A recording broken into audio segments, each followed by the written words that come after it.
안녕하십니까. 지금부터 다르덴 형제 영화에 대해서 강의를 하도록 하겠습니다. 여러분들이 이제 다르덴 형제는 두 명이죠. 장피에르 다르덴과 장르크 다르덴. 우리나라에서는 별로 이제 유명하지 않지만은 유럽에서는 굉장히 유명하죠. 왜냐면 이제 이렇게 로제타와 아이들이라는 영화로 칸네 영화제에서 황금 최고상이죠. 황금 종려상을 두 번이나 받았어요. 그리고 또 2011년도 자전거 탄 소년이 또 칸네 영화제 그랑프리를 받았고, 또 19년도 소년 아메드가 칸네 영화제 감독상을 받았어요. 그리고 이제 아카데미상은 이제 내일을 위한 시간이라는 영화에서 마리옹 꽁띠아르일 거예요. 마리앙 꽁띠아르라는 배우가 주연을 했는데, 이 배우가 조연상을 받았습니다. 그래서 이제 세계적으로 이제 굉장히 유명한 감독이죠. 그래서 나이가 굉장히 많아요. 이제 51년생이니까 지금 뭐 70이 넘었죠. 그런데도 여전히 이제 영화를 제작, 연출을 하고 있습니다. 그래서 이제 피에르 다르덴은 드라마를 전공했고, 또 장릭 다르덴은 철학을 전공했어요. 그래서 이제 75년도에 이제 영상 프로덕션인 이제 드라이브즈라는 그런 프로덕션을 이제 만들어서 극영화를 제작을 고발한 것이 아니라, 처음에는 60편 정도 다큐멘터리를 많이 시작했어요. 그러고 나서 이제 다큐멘터리 같은 영화를 만들기로 해서 극영화를 이제 기획하기 시작한 것이죠. 그리고 다큐멘터리들도 기본적으로는 파업이라든지 또 2차 세계대전 레지탕스, 폴란드 이민자 같은 그런 사회적인 주제를 다뤘던 것이죠. 그래서 하여튼 다르덴 형제는 그런 사회 문제에 굉장히 관심이 많은 그런 감독이라고 볼 수 있고, 또 그들이 처음 만든 영화는 그렇게 알려지지 않은데, 1996년도에 프로메제, 그러니까 이제 영어로 하면은 프라미스, 약속이라는 그 의미의 영화를 성공을 시켜요. 그래서 이제 이 영화로 이제 국제적인 관심을 받기 시작하는 것이죠. 그래서 벨기에 영화를 세계 속에 그렇게 선보인 그런 감독이기도 해요. 그래서 이제 다르덴 형제 감독의 영화를 이제 여러분들이 잘 알고 있는 영화는, 아마 우리나라에서 꽤 그래도 좀 인기 있었던 영화는 이거예요. 자전거 탄 소년. 그래서 이 영화가 꼬마애가 소년이 주인공인데, 굉장히 이제 소년의 그런 아픔이 잘 전달이 돼요. 그러니까 소년이 부모로부터 버림받아서 고아원에서 이제 그 입양이 돼서 입양 부모와 함께 사는 그런 모습을 보여주는데, 굉장히 그런 꼬마 소년의 어떤 내면들을 굉장히 섬세하게 보여주는 그런 영화입니다. 그래서 이 영화가 재밌어요. 그래서 한번 여러분 보시는 것도 좋을 것 같고, 그래서 다르덴 형제 감독의 영화의 특징을 좀 살펴보도록 합시다. 아까 이제 영화가 하여튼 처음에 다큐멘터리를 제작했던 감독이었기 때문에 오랫동안 영화 스타일도 다큐멘터리 스타일이죠. 그래서 여러분들도 다르덴 형제 감독의 영화를 봤듯이 이 극영화가 보여주는 어떤 그런 그 스토리를 극화시키기 위해서 시간을 이렇게 조작을 하죠. 그래서 이제 시간이 과거로 플래시백으로 갔다가 또 이제 또 다시 돌아왔다가 뭐 이러한 그러한 그 극화는 하지 않아요. 그냥 그야말로 실제 시간의 흐름 있는 그대로의 시간을 그대로 보여주는 그러한 영화를 만들죠. 다큐멘터리 같은 영화를 만들어요. 그래서 그리고 또 이제 나오는 인물들도 그 처음 본 실제 인물 같은 그런 배우들이 나와요. 그러니까 이제 배우가 그런 훈련된 배우도 있지만은 한 번도 연기를 해보지 않은 또 실제 노동자인 그런 사람들을 캐스팅해서 영화를 만듭니다. 그러니까 이제 이거는 네오 리얼리즘, 이탈리아 네오 리얼리즘의 어떤 그런 무명 배우를 쓴 그런 영화와 연결이 돼 있습니다. 그래서 다르덴 형제 감독의 영화는 다큐멘터리 스타일을 가지고 있는 극영화이고 또 이제 이탈리아 리얼리즘적인 스타일을 분명히 또 가지고 있습니다. 그래서 그들이 현실을 보여주려고 하는 게 바로 이런 것이죠. 있는 그대로의 현실을 보여주려고 합니다. 그래서 극영화에서 나오는 그러한 과장된 감정 이런 것들을 경계하는 것이죠. 안 하고. 그래서 다른 형제는 이렇게 얘기했다고 합니다. 감정은 신중하게 표현될 때 강인할 수 있다. 저도 이제 이 말에 공감을 하는데 드라마에서 너무 이제 이 감정을 막 쥐어 짜려고 하고 이럴수록 저 같은 경우에는 몰입이 더 안 되더라고요. 거꾸로. 그래서 이제 왜냐면 신자 같지 않기 때문에 그래서 우리의 실제 삶이라는 것은 사람들이 그 감정을 그렇게 우리 사회인이기 때문에 감정을 굉장히 자제하면서 살죠. 예. 그래서 영화 속에서 그렇게 폭력적이지도 않고 우리 현실은 그래요. 또 그렇게 영화처럼 폭력적이지도 않고 또 영화처럼 그렇게 슬프지도 않고 또 그렇게 비참하지도 않아요. 예. 그렇기 때문에 다르덴 형제 감독의 영화의 인물들이 보이는 감정이 그렇게 과하지가 않습니다. 그냥 여기 다르덴 이 소년 아메드 같은 경우도 굉장히 고통스러운 상황 속에서도 그런 고통이 굉장히 밋밋하게 전달되기도 하죠. 물론 이제 어머니는 굉장히 슬퍼서 울기도 하지만은 굉장히 아메드 같은 경우는 감정을 극히 자제하는 모습을 보여주고 있죠. 예.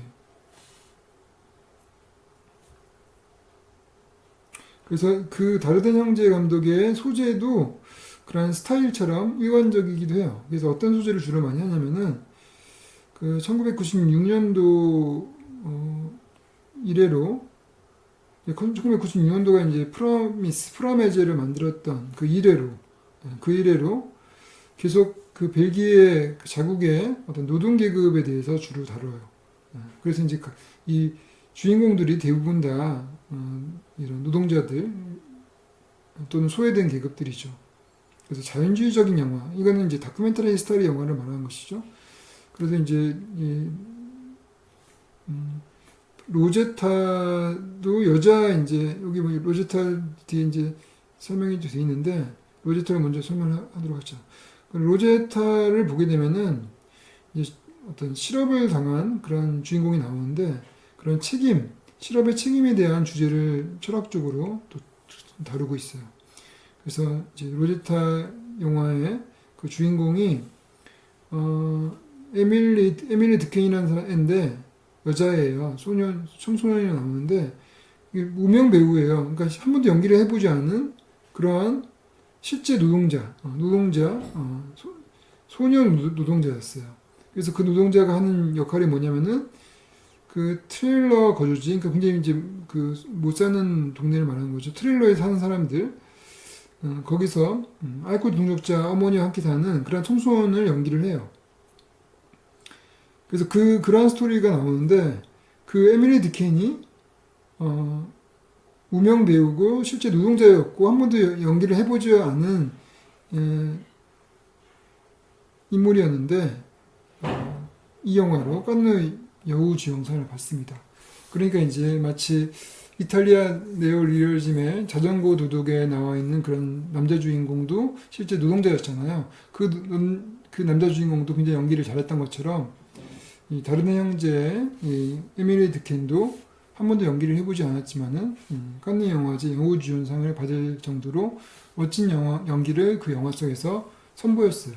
그거는 이제 당연하게 다르덴 형제가 연출을 잘했기 때문에 그런 것이죠. 그리고 철저한 리허설을 통해서 실제 같은 그런 연기를 창조해낸 것이죠. 그래서 그리고 또 이 영화를 계기로 해서 이 로제타를 영화를 계기로 해서 실제 벨기에 청소년 노동자 보호법이 만들어져요. 그래서 그걸 로제타법이라고 하는데 로제타법이 제정이 됩니다. 그 정도로 이제 다르덴 형제 감독의 영화들은 이러한 그 노동 계급을 다루는 그런 영화들로서 실제 그 현실 그 사회 속에 많은 영향을 끼치고 있죠. 여기 아들도 이제 그런 그 소외되고 그런 그 하층 계층이 나옵니다. 이 아이들도 역시 소년들이 그 청소년들인데 청소년들의 그런 결혼하지 않은 청소년들이 이제 아이를 낳아서 그 아이를 버리려고 하는데 잘 안 되는 뭐 그런 스토리를 가지고 있어요. 예. 루나의 침묵은 그 불법 체류자의 그런 삶에 대한 이야기가 있는 것이고 자전거 탄 소년은 노동자는 아니고 이제 버림받은 소년이죠. 그러니까 부모로부터 버림받은 소년이 이야기가 되는 것이고 내일을 위한 시간은 노동자 이야기예요. 이거는 이제 노동자가 실업에 처한 노동자 이야기이기도 합니다. 그래서 그 회사에서 이제 실업의 위기에 처했을 때 그때의 어떤 갈등들 이런 것들을 보여주고 있어요. 소년 아메드는 이제 그런 이 이슬람 무슬림 그 원리주의자에게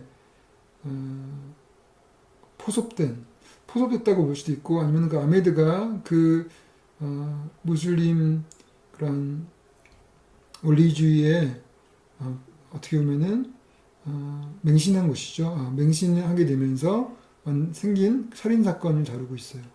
예.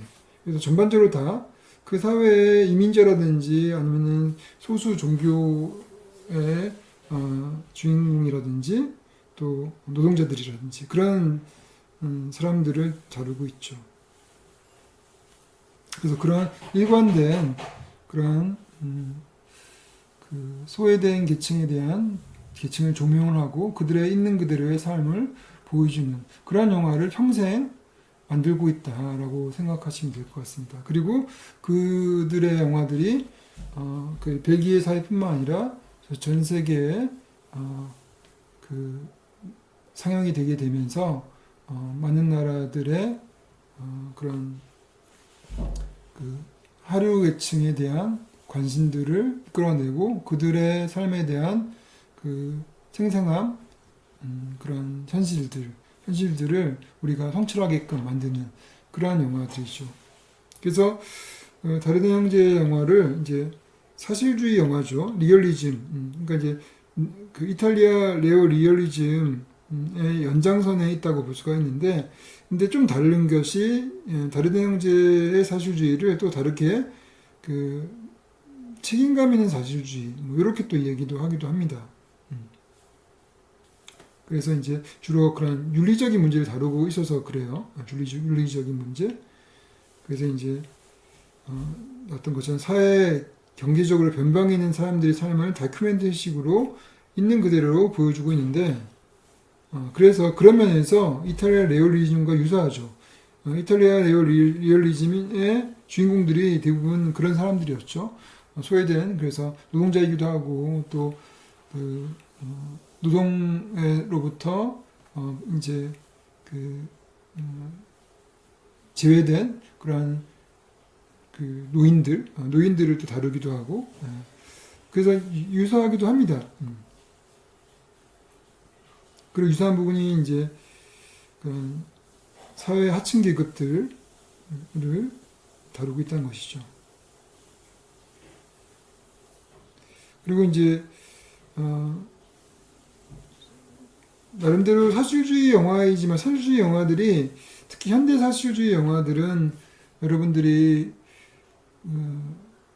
대만의 그런 뉴웨이브 사실주의 영화에서 본 것처럼 이렇게 처음, 중간, 끝이 특별하게 없고 그냥 일상의 모습들을 이렇게 나열해가는 담담하게 보여주는 그리고 주인공도 굉장히 여러 명이 나오고 그런 영화들인 경우가 많은데 다르덴 형제 감독의 사실주의 영화들은 의외로 굉장히 그 극적인 구조를 가지고 있어요. 그래서 나름대로 처음, 중간, 끝이 명확하죠. 그 소년 아메드도 영화가 시작되고 얼마 안 있어서 소년 아메드가 어떤 사람인지 확실하게 보여주고 또 그 가정이 어떤 가정인지 보여주고 그리고 살인을 기도하죠, 그죠?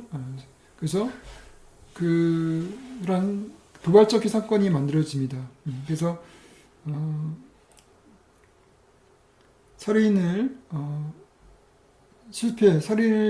살인을 시도했지만 실패를 한 이후에 그 다음에 아메드가 소년원에 가게 되면서 2막이 시작되죠. 그러면서 어떻게 아메드가 그 상황에서 어떤 식으로 변화하는지 이런 것들을 보여주는 갈등하고 내적 갈등을 주로 보여주는 그런 스토리가 2막으로 전개가 되고 3막에서는 마지막에 아메드가 결국 어떻게 보면 이제 자신의 잘못된 신념들을 끝까지 포기하지 않고 마지막까지 실행에 옮기려고 하는 그것이 이제 3막이었고 거기서 실패를 하게 되면서 자신이 현실을 깨닫게 되는 그런 스토리를 가지고 있죠. 그런 것들이 굉장히 3막이라는 그런 구조가 굉장히 뚜렷해요. 그리고 그 갈등 구조가 굉장히 뚜렷합니다. 고전 영화처럼. 그래서 다른 형제 영화들은 지루하지가 않아요. 굉장히 그 몰입감이 강하고 또 극적인 구조를 가지고 있어요. 그러면서도 삶의 한 단면을 사실적으로 또 보여주기도 하죠. 예.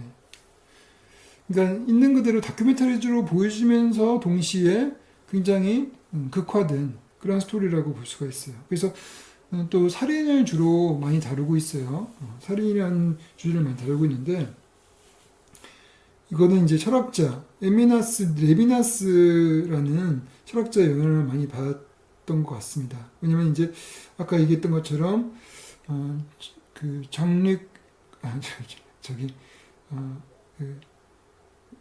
그 이름 금방 맞네요. 장릭 다르덴이죠. 자, 장릭 다르덴. 장릭 고다르도 원래 출신이 벨기에 출신인가요? 이름이 너무 비슷하죠, 그죠? 장릭 다르덴. 장릭 다르덴이 이제 철학을 전공해서 그런지 몰라도 이런 철학적인 그런 그 가치를 많이 가지고 있어요. 영화에서 보면은.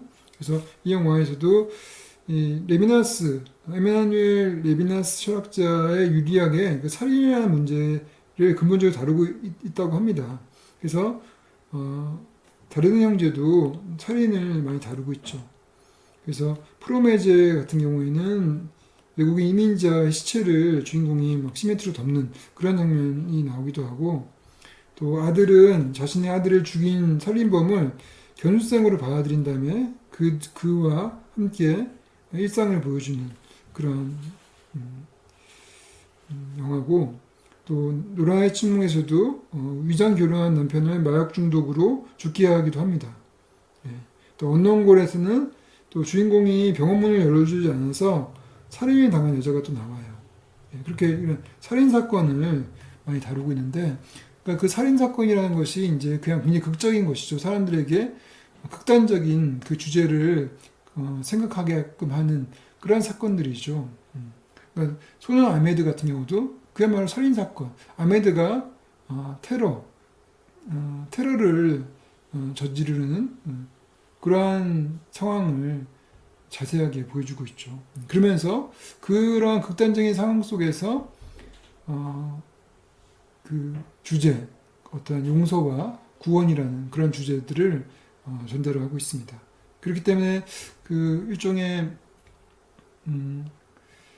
이런 강한 그 상황, 굉장히 이제 극단적인 상황을 통해서 보편적인 주제를 드러내는 것이죠. 그러니까 그 보편적인 주제라는 것은 우리가 그런 극단적인 상황이 아니더라도 언제든지 막다트릴 수 있는 그러한 상황이죠. 그러니까 소년 아메드 같은 경우도 우리가 살인 사건을 겪지 않는다고 하더라도 우리 삶 속에서 우리가 스스로 만든 프레임 속에 자신을 괴롭히거나 또 이웃이나 또 가족을 힘들게 하는 그러한 상황이 분명히 있거든요. 예, 그런 상황이 있고 또 우리의 어떤 이데올로기라든지 이런 것들에 의해서 많은 사람들이 또 이웃을 희생을 시키는 그러한 역사가 우리 삶 속에서도 분명히 존재하죠. 예. 우리 같은 경우는 이제 한국 전쟁 이후에 그런 이데올로기에 그 맹신하게 되는 그런 뭐 사회주의라든지 아니면은 또 어떤 자본주의라든지 이런 것에 맹신하게 되면서 극단적으로 대립하는 그러한 역사를 우리는 이미 겪었기 때문에 이러한 프레임들, 사상적인 프레임이라든지 종교적인 프레임이라든지 아니면 자기 삶의 어떤 뚜렷한 계획이라든지 현실에 맞지 않는 계획이라든지 이런 것들이 또 하나 보편적인 상황이라고 볼 수가 있는 것이죠. 그러나 하여튼 이런 극단적인 상황들을 결국은 마지막에 긍정적으로 항상 비교적 명확하게 해결을 보통 하죠. 그래서 많은 이제 그런 사실주의적인 영화를 보면은 마지막에 그 비극으로 끝나는 경우가 많아요. 그러니까 이제 어떤 희망보다도 어쩔 수 없이 우리가 받아들일 수밖에 없는 그런 아픈 현실 이런 것들을 적나라하게 느낄 수 있게끔 그렇게 보여주는 그런 사실주의 영화들이 많죠. 그렇지만은 다르덴 형제의 사실주의 영화들은 그 마지막엔 항상 따뜻하게 끝납니다. 아메드도 마지막에 아메드가 자기가 살인하려고 했던 선생님에게 용서를 구하죠. 예, 그리고 또 그걸 따뜻하게 또 그걸 받아들여 주죠. 선생님은. 그래서 그런 따뜻한 그 마지막 결말이 있어요.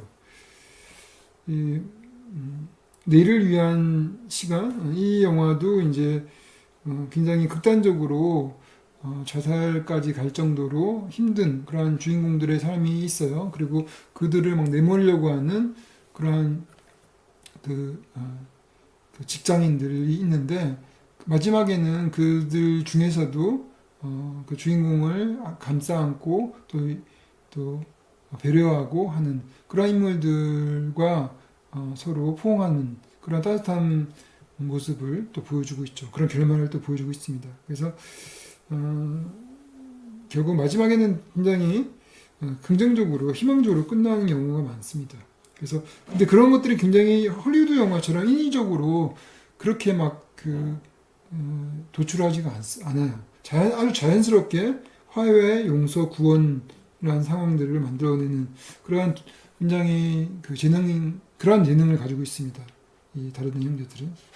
그리고 이제 릭다르덴이 얘기했듯이 우리는 세상을 변화시키려고 한다. 그러나 영화가 세상을 변화시킬 것이라는 믿음 없이 또 어떤 신비화시킴이 없이 그렇게 바꿀 것이다. 라고 얘기합니다. 그러니까 마치 이제 어떤 뭐 영화의 뭐 헐리우드 영화처럼 굉장히 막 어떤 주제들을 그렇게 그 신화처럼 만들고 아름답게 만들어가지고 포장한다든지 그렇게 하지 않더라도 사람들이 담담하게 영화를 보더라도 사람들이 세상에 대해서 어떤 변화의 의지를 가질 수 있게끔 하는 그러한 영화를 만들겠다는 것이죠. 그래서 다른 형제 영화들은 그렇게 사실주의 영화들의 특징인 것처럼 감성적이지 않고 있는 그대로의 것들을 보여주면서 강한 메시지를 던지죠. 그리고 또 다르덴 형제의 사실주의는 양극단의 사실주의, 멜로드라마식의 영화. 이것은 이제 일종의 헐리우드적인 사실주의인 것이죠. 헐리우드도 이제 영화가 사실주의 영화이죠. 왜냐면은 이제 실제를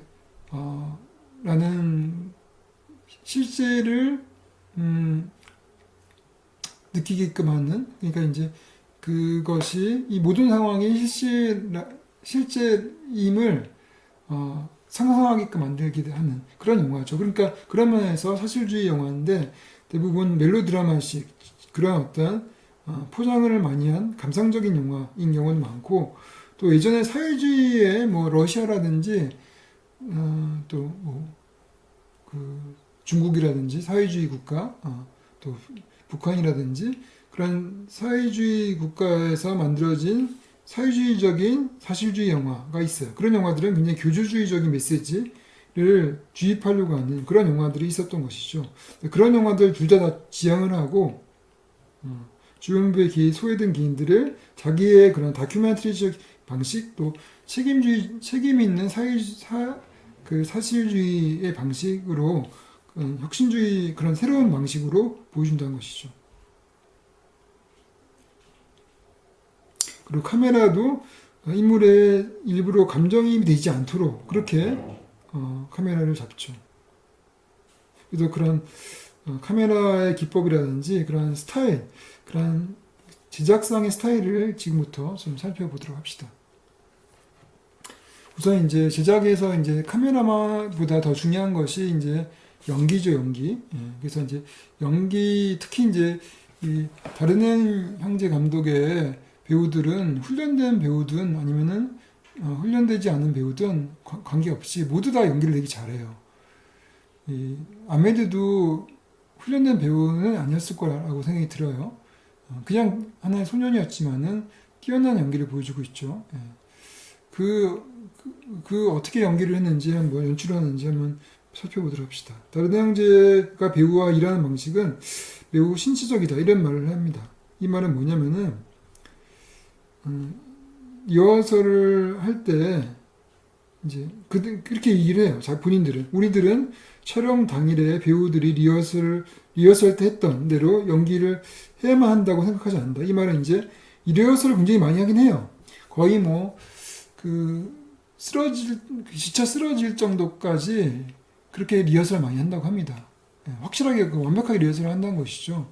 그렇지만은 촬영 당일날은 리허설 때 했던 그대로 연기를 하는 걸 원치 않는다는 것이죠. 마치 이제 이거는 이제 히치콕 감독은 그렇게 하거든요. 히치콕 감독은 계획했던 그대로 연기하게끔 해요.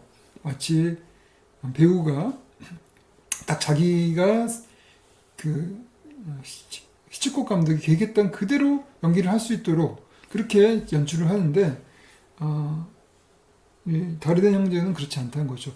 서로 리허설은 그렇게 했다 하더라도 실제 연기를 할 때는 즉흥적으로 또 새로운 연기를 할 수 있도록 한다는 것이죠. 그래서 실제 연기를 할 때, 촬영할 때는 제로, 0에서 다시 시작하는 것처럼 그리고 이전에 했던 것들을 다시 재발견할 수 있는 이러한 형태로 한다고 합니다. 그리고 우리가 배우에 주는 지시는 모두 신체적이다. 이 말은 이제 신체적인 부분, 신체적인 지시가 가장 주된 것이란 것이죠. 그래서 어떻게 움직이고 또 무엇을 짚고 또 무엇을 손동작을 어떻게 하고 그러한 모든 것 어디를 쳐다보고 이러한 모든 하나하나의 신체적인 것들을 다 이제 지시를 한다는 것이죠. 그리고 그거를 리허설을 통해서 완벽하게 하고 또 카메라가 계속 이제 핸드헬드로 거의 쫓아가죠, 배우들을. 그렇기 때문에, 마치 이제 안무하듯이 그러한 연기라는 것이 카메라와 조화롭게 잘 돼야 된다는 것이죠. 그렇기 때문에, 이 완벽한 준비가 없이는 이런 움직이는 카메라와 완벽하게 조화롭게 연기를 할 수가 없어요. 예. 그래서 철저하게 준비한다는 것이죠. 처음에는 우리는 카메라맨 없이 연습을 하겠죠. 일을 하기 시작하고 그래서 한 명만 브라킹을 다양한 버전으로 정해준다고 합니다. 그들은 말을 하지만 연기하지는 않는다. 그러니까 우선은 이제 연기하지 않고 이제 그 말을 한다는 것이죠. 우리는 그들의 대사가 어떤 톤인지 말하지 않는다. 우리는 단지 촬영이 시작되면은 그거를 볼 거라고 말한다. 예. 그리고 그 다음에 카메라 움직임과 숏의 리듬, 주로 롱테이크인데 이런 것을 정확히 정한다고 합니다. 그러면서 배우의 움직임과 작은 디테일을 수정을 하는 것이죠. 그래서 일반적으로 릭다르덴이 이야기하기를 일반적으로 우리는 촬영 전 한 달 반 정도 리허설을 하는데 대사뿐만 아니라 물건을 잡거나 한 자리에서 다른 자리에 이동하는 모든 방식들을 다 리허설을 한다는 것이죠. 그리고 이제 캐스팅을 이제 할 때 보통 일반적으로 스타일을 거의 캐스팅하지 않아요. 이거는 이탈리아 리얼리즘하고 비슷하게 그렇지만은 또 안 그렇기도 합니다. 모든 인물이 무명 배우 또는 훈련되지 않은 배우이기도 한데 그래서 원래 타입 캐스팅을 해요. 정확하게 예를 들어 노동자면은 노동자를 캐스팅하는 것이죠. 또 이민자면은 이민자를 캐스팅하는 것이고 그래서 배우의 훈련 관계없이 극 중의 인물의 얼굴과 배우 몸을 가진 그런 사람을 찾는 거예요. 그래 딱 맞는 사람을. 그렇지만은 항상 그렇지는 않아요. 자전거 타는 소년 같은 경우는 사만다를 연기하는 그러니까 사만다가 그 소년을 입양을 해가지고 돌보는 그런 여자가 나오는데 그 세실드 프랑스라는 그런 유명한 배우가 나와요. 그리고 내일 위한 시간에서도 산드라 거기 이제 그 실업의 위기에 처한 산드라를 연기한 마리옹 꼬띠아르 이 배우도 이제 굉장히 세계적으로 유명한 배우죠. 그런 배우를 캐스팅을 했어요. 그렇지만 다른 형제는 훈련된 배우나 일반인 구별 없이 오디션을 한다고 합니다. 그래서 가장 적당한 배우를 선정한다고 해요. 그리고 한번 이 일을 했던 배우들을 다시 캐스팅하는 경우가 굉장히 많아요. 그래서 올리비에 구르메라는 배우는 프로메즈에 나왔는데 그 위에 아들, 더 차일드, 루나의 친구, 작은 탄소년에도 계속 출연하고 있어요. 또 제레미 레미에도 또 이런 영화에 계속 출연을 하고 있다는 것이죠. 그래서 다른 형제는 원래 그런 오래된 같이 일했던 그런 오랫동안 같이 일했던 배우들, 또 오랫동안 일했던 제작진들 이런 사람들과 항상 함께 하려고 하는 것을 좋아한다고 합니다. 그래서 사실상 다르덴 형제 사단이 형성했다고 볼 수가 있는 것이죠. 그리고 지금부터 이제 촬영과 편집을 또 굉장히 이제 그런 독특한 스타일을 가지고 있거든요. 근데 이제 이탈리아 레올리즘처럼 롱테이크를 많이 쓰긴 하지만은 또 데몬 뉴웨이브 감독들처럼 또 롱테이크를 쓰기도 하지만은 이 감독하고 다른 건 뭐냐면은 그 롱테이크가 고정된 롱테이크가 아니에요. 설정샷만 주로 전체 샷만 주로 대만 뉴웨이브 감독들은 보여주는데 이 다르데 형제 감독은 카메라를 끊임없이 움직여요. 계속 움직이면서 그 카메라 움직임을 통해서 편집을 하는 것처럼 전체 샷도 보여주고 가스 샷도 보여주고 클로즈 샷도 보여주고 다양한 샷들을 인물을 쫓아다니면서 보여줍니다. 그래서 영화를 보다 보면은 처음에는 굉장히 그 적응이 안 될 수도 있어요. 막 카메라가 계속 움직이거든요. 카메라가 계속 왔다 갔다 움직이고 또 팬도 자주 하고 앞으로 갔다 왔다 하고 그래서 처음에는 약간 어지러울 수도 있는데 나중에 보다 보면은 그 움직임까지 안 보이게 돼요.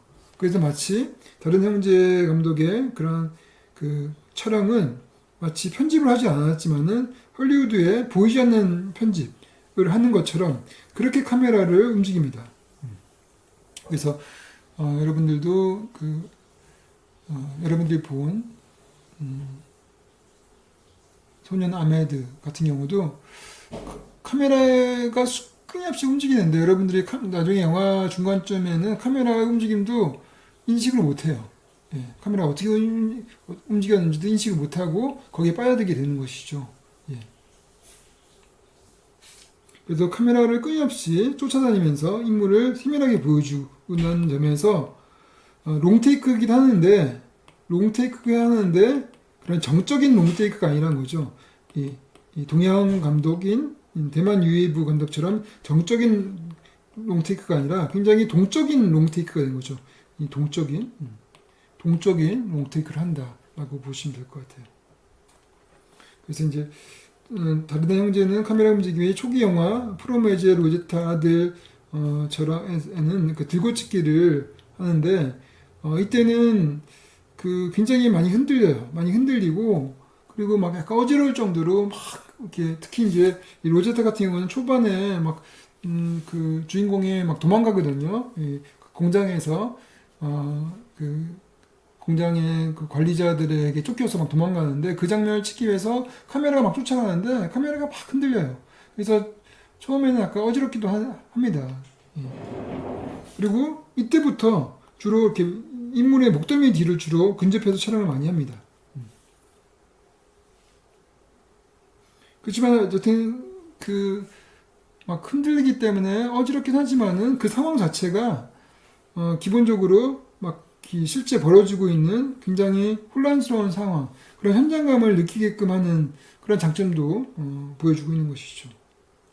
그래서 초기 영화들은 굉장히 좀 거친 형식으로 거칠게 카메라가 그 움직였다고 하면은 그 자전거 탄 소년 이후부터는 굉장히 카메라 움직임이 거의 못 느낄 정도로 굉장히 스무스하고 자연스럽게 움직입니다. 그거는 이제 카메라의 성능이 발전했기 때문에 그런 거기도 해요. 카메라에 기본적으로 그런 스테빌라이징, 안정화 시켜주는 그런 기능이 있어요. 요즘 카메라들은. 그래서 카메라를 들고 찍는다 하더라도 그렇게 많이 흔들리지가 않습니다. 그래서 요즘 이제 다른 형제 감독의 영화들은 어떻게 보면 굉장히 그런 카메라의 움직임이 스무스하다는 것이죠. 그래서 마치 인물들이 의식하지 못하게 자연스럽게 인물을 쫓아가게 합니다. 그래서 이런 것들은 마치 전통적인 편집 방식, 보이지 않는 컷이 다른 형식의 방식으로 실현됐다고 볼 수가 있죠. 예. 그래서 그런 면에서 굉장히 특이합니다.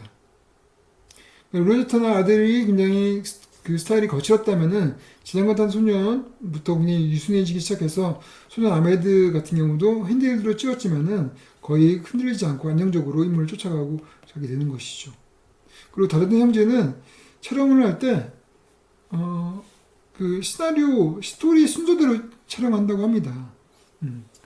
보통 이제 헐리우드 같은 경우는 촬영을 장소별로 촬영을 하게 되면서 뒤죽박죽 촬영하죠. 그래서 시나리오 순서 관계없이 효율적으로 촬영을 해요. 그래서 이야기 뒷부분이 앞에서 촬영을 먼저 하기도 하고, 예.